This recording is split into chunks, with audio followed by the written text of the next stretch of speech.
warahmatullahi wabarakatuh. Ayyuhal ikhwan, kaifa halukum? Pada kesempatan kali ini kita akan belajar qawaid atau tata bahasa Arab bab 6 kelas 5. Dalam bab ini kita akan belajar membuat susunan kalimat dengan susunan khobar muqaddam dan mubtada muakhar. Pada bab sebelumnya kita sudah mempelajari tentang mubtada dan khobar. Mari kita ingat-ingat kembali apa itu mubtada.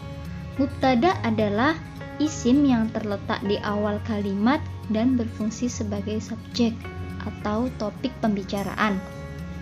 Sedangkan khobar adalah isim yang terletak sesudah mubtada yang berfungsi menyempurnakan pengertian kalimat. Contoh, Al-kitabu alal maktabi. Kalau diartikan, buku itu di atas meja.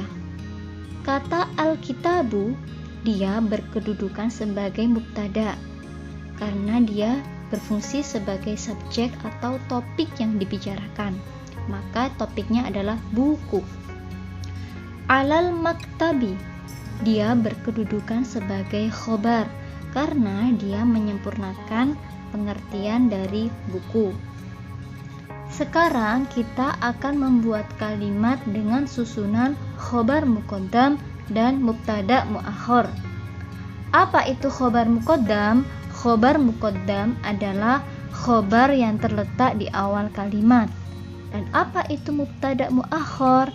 Mubtada muakhar adalah mubtada yang terletak di akhir kalimat.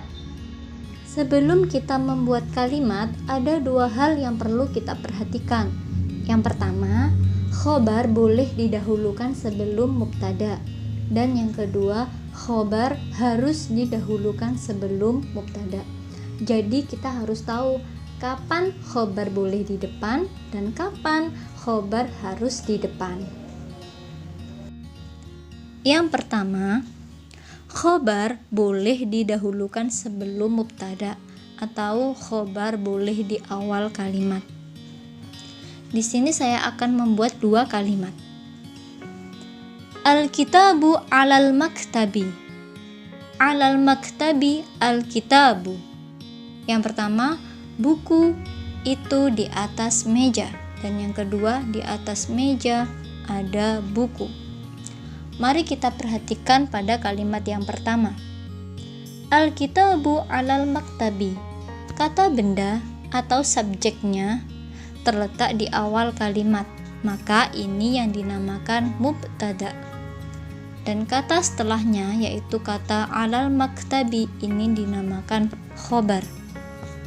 Susunan seperti ini disebut susunan mubtada plus khobar.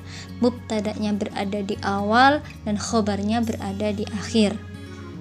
Sekarang kita perhatikan kalimat yang kedua. Alal maktabi al-kitabu.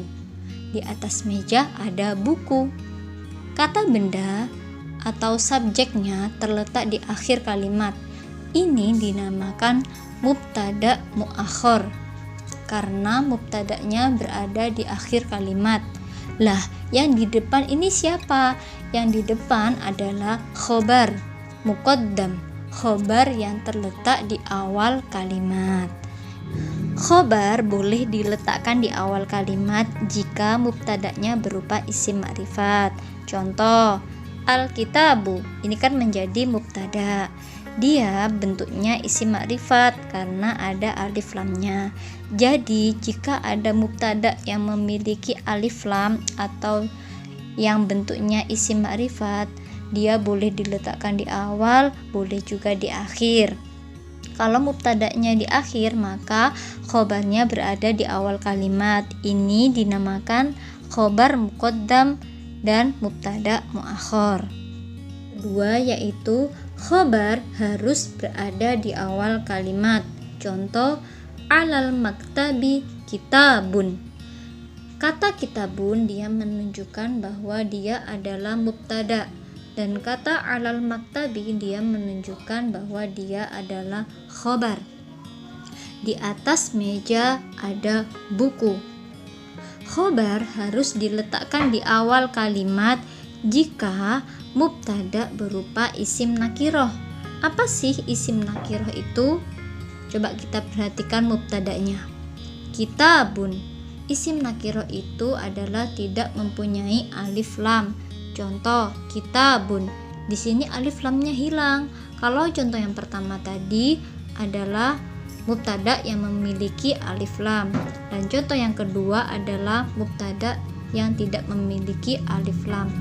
Nah, contoh yang kedua ini karena mubtadanya tidak memiliki alif lam atau karena mubtadanya berupa isim nakiroh, maka khobar harus diletakkan di awal kalimat dan mubtada harus diletakkan di akhir kalimat. Ini dinamakan susunan khobar muqaddam dan mubtada muakhar. Demikian penjelasan dari saya.